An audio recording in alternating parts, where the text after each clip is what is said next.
তখন হয়েছে ওই কী করছে, ওই বাচ্চারা বলতেছে এই বলটা দাও তো ভাইয়া, বলটা দাও তো বাবা, বলটা দাও তো।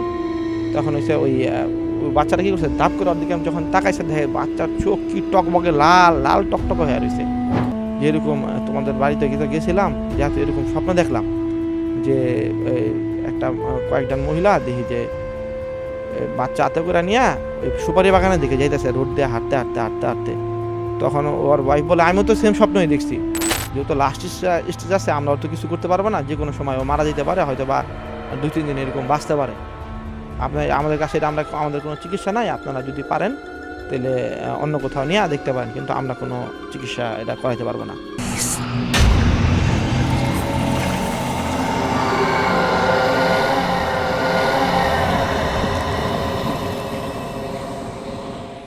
এটা হচ্ছে আমার ফ্রেন্ড মুমতাসির মাসুদ, ওর মুখ থেকে শোনা ঘটনা।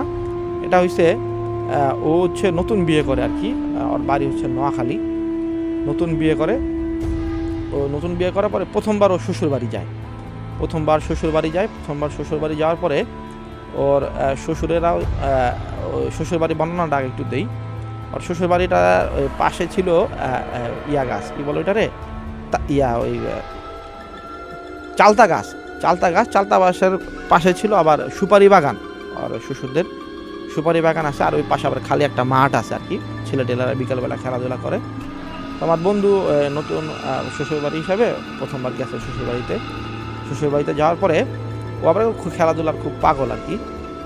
ও বাচ্চা পোলাপানদের সাথে বিকালবেলা খেলতেছিল আর কি, বাচ্চা পোলাপান বড়রা সবাই মিলে বিকালে খেলাধুলা করতেছিল আর কি, ক্রিকেট খেলতেছিল। তো ক্রিকেট খেলছে, ও আবার শট মারছে, বল যায় পড়ছে হয়েছে ওই সুপারি বাগানে। মাগরিবের আগে দিয়ে এরকম হয়ে গেছে আর কি, আজান দিবে এরকম, হয়তো আর 2-3 মিনিট পরে আজান দিবে এরকম। তো পিচিরা গেছে যে পোলাপান তো ওরা তো 15-16 বছর, 12-14-15 বছর, ওরা তো বল টল খুঁজে ওরকম পায় না, অন্ধকারও হয়ে গেছে অনেকটা। তখন আমার বন্ধু গেছে বল খুঁজতে যখন গেছে ও দেখে সুপারি বাগানের নিচে বলের ও যায় বল পাইছে, দেখে সাদা বল তো এক বাচ্চার ওইখানে, ও সুপারি বাগানের নিচে একটা বাচ্চা বসে রয়েছে, বাচ্চার পাশে হয়েছে বল। তো ও মনে করছে যে ওইখানে যে বাচ্চারা খেলাধুলা করতেছিল ওদের কি হবে হয়তো। তখন হয়েছে ওই কী করছে, ওই বাচ্চারা বলতেছে এই বলটা দাও তো ভাইয়া, বলটা দাও তো বাবা, বলটা দাও তো। তখন হয়েছে ওই বাচ্চারা কী করছে, ধাপ করে ওর দিকে যখন তাকাইছে দেখে বাচ্চার চোখ কি টকবকে লাল লাল টকটকে হয়ে রয়েছে। তখন তো খুব ভয় পাওয়া যায়, আর বাচ্চারা কী করছে, ওরা দেখাই লাভদা ওই সুপারি গাছের আগায় উঠে গেছে। তখন ও তো খুব ভয় পেয়ে গেছে। তো ও গেছে নতুন শ্বশুর বাড়ি, ওইটা কাউরে বলেও না, মানুষ তো আশাশি করে না কি মনে করে, কাউরে কিছু বলে না। তো ওইসে আবার রাত্রেবেলা ওর একটা বাসায় ঘুমাইতে দিছে আর কি, আর যে বাসায় ঘুমাইতে দিছে ওই বাসা ছিল একটা নতুন ঘর বানাইছে আর কি, ওই জামাইয়ের জন্য আর কি, মেহমান আসলে বস্তু টস্তু দিবে। তো এরকম হয়েছে, ওই নতুন ঘর বানাইছে, ওই ঘরের জানলার পাশে ছিল আবার রোড আর কি, ওই ঘরে ওরা আর বলে থাকতে দিছে। তো রাত্রেবেলা স্বপ্ন, যখন ঘুমাইছে রাত্রেবেলা 2-2:30টার দিকে স্বপ্ন দেখে ওই রাস্তা দিয়ে হাইটা যেতেছে, তারপরে 4-5 জন বাচ্চা হয়েছে ওই রাস্তা দিয়া, কয়েকজন মহিলা হয়েছে স্বপ্ন দেখতেছে, কয়েকজন মহিলা হয়েছে ওই বাচ্চাদের হয়েছে ছোট ছোট বাচ্চাদের হাত ধরে ওই রাস্তা দিয়ে হাঁটতেছে, হাঁটতে তারা হয়েছে সুপারি গাছের ওদিকে যাইতেছে, সে স্বপ্ন দেখতেছে আর কি, সুপারি গাছের ওদিকে যাইতেছে। তখন হয়েছে আমার বন্ধু দেখে এরকম স্বপ্ন দেখে আর কি। তো আমার বন্ধু দেখে, তো আমার বন্ধুর ওয়াইফ যে 3-4 দিন পরে ও এরকম স্বপ্ন দেখে যে এরকম হয়েছে 3-4 জন মহিলা হয়েছে একটা বাচ্চা, 3-4 জনের সবার হাতে একটা করে বাচ্চা, তারা হয়েছে ওইখান দিয়ে হয়েছে যাইতেছে ওই রাস্তার পাশ দিয়া, দেখে স্বপ্ন, ওই আমার ফ্রেন্ডের ওয়াইফও সেম স্বপ্নে দেখে যে রাস্তার পাশ দিয়া যাইতেছে, আর তারা হয়েছে হাঁটতে ওই সুপারি বাগানের দিকে চলে যাইতেছে। তো এরকম তারা কেউ কাউরে বলে না। তো এরকম আমার বন্ধুর বউরও বলে না, বন্ধুর বউ ওই আমার ফ্রেন্ডও বলে না আর কি বিষয়টা।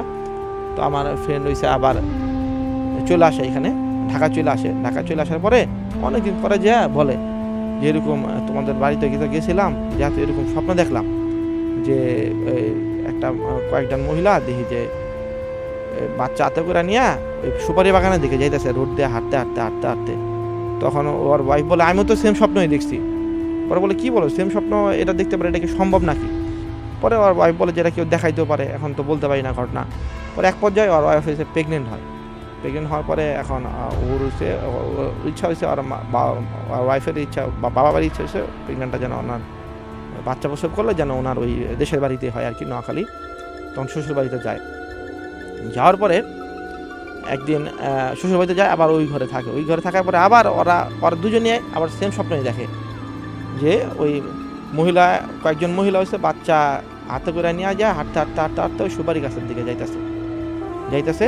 আবার আমার ফ্রেন্ড আর একটা স্বপ্ন দেখে যে ওই আর শ্বশুর আব্বা হয়েছে ওই রাস্তা দিয়ে হাঁটতেছে, স্বপ্ন দেখে এরকম হাঁটতেছে হাঁটতে ওই একটা পিচ্চিরে হাঁটতে হাঁটতে একটা পিচ্চিরে নিয়ে ওই সুপারি গাছের উপরে উঠে গেছে, মানে এরকম স্বপ্ন দেখতেছে। কিন্তু এটা মিনিং কি কেউ কিছু বুঝতেছে না। তো এটা হচ্ছে ওই আর বাবারে আর কি সকালবেলা দুজনে শেয়ার করে যে এরকম হয়েছে।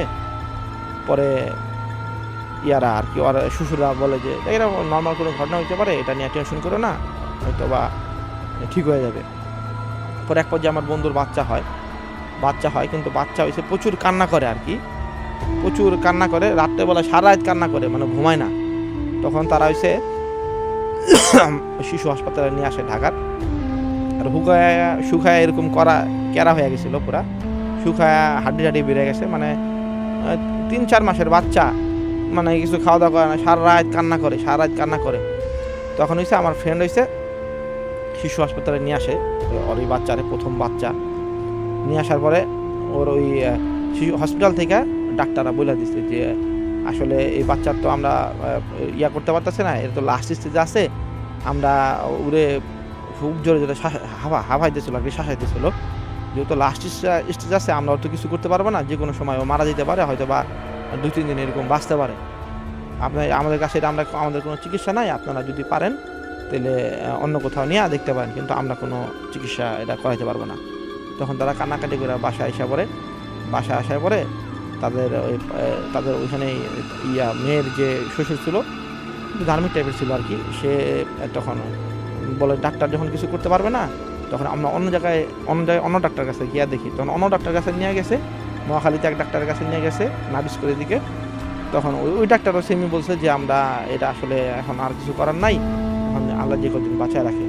তখন তারা কি করবে এখন, তারা হুজুরের কাছে গেছে। পরে ওই হুজুরে তখন বলে যে তাদের অনেক আনার পরে তাদেরকে আর কি এরকম 12টার বসায় হুজুরে বলে যে এখানে নাকি ওই পাকিস্তানের যুদ্ধের সময় নাকি ওই যারা পাকিস্তানি হানাদার বাহিনীরা ছিল, তারা ওই গ্রামের যত গর্ভবতী মহিলা ছিল তাদেরকে ওইখানে আইনা পেট ফাইরা নাকি ওই বাচ্চা নাকি বের করে ওইখানে নাকি দাফন করা হয়েছে। এই জন্য ওইখানে মানে ওইখানে কোনো বাচ্চা থাকলে বা গর্ভবতী কোনো মহিলা থাকলে তারা এটা আসলে সহ্য করতে পারে না, বা নিউবর্ন কোনো বেবি থাকলে তারা এটা সহ্য করতে পারে না, কারণ তারা তো ভূমিষ্ঠ হতে পারে না। তারা ভূমিষ্ঠ হওয়ার আগে পাকিস্তানি হানাদার বাহিনী তাদের এটা মেরে ফেলছিল ওইখানে, এবং তাদের ওই সুপারি বাগানের ওইখানে তাদের একসাথে মানে গণকবর দেওয়া হয়েছিল। তো তারা হুজুরা সাজেস্ট করে যে একটা তাবিজ দেওয়া দেয় আর কি, দুজনেই তাবিজ দেওয়া দেয়, মার এবং মার বেবির তাবিজ দেওয়া দেয়। তাবিজ দেওয়ার পরে এবার আর সমস্যা হয় নাই কোন দিনই। আর ওখানে বলে দিচ্ছে যে তোমরা ওইখানে আর যাও না, মানে বাচ্চা বড় হওয়া না পর্যন্ত ওইখানে আর যাওয়া দরকার নাই। 16 বছরের আগে তোমরা ওই গ্রামের বাড়িতে আর যাও না, ওইখানে গেলে 16 বছরের পরে যাও, বা 15-16 বছরের পরে যাও আর কি।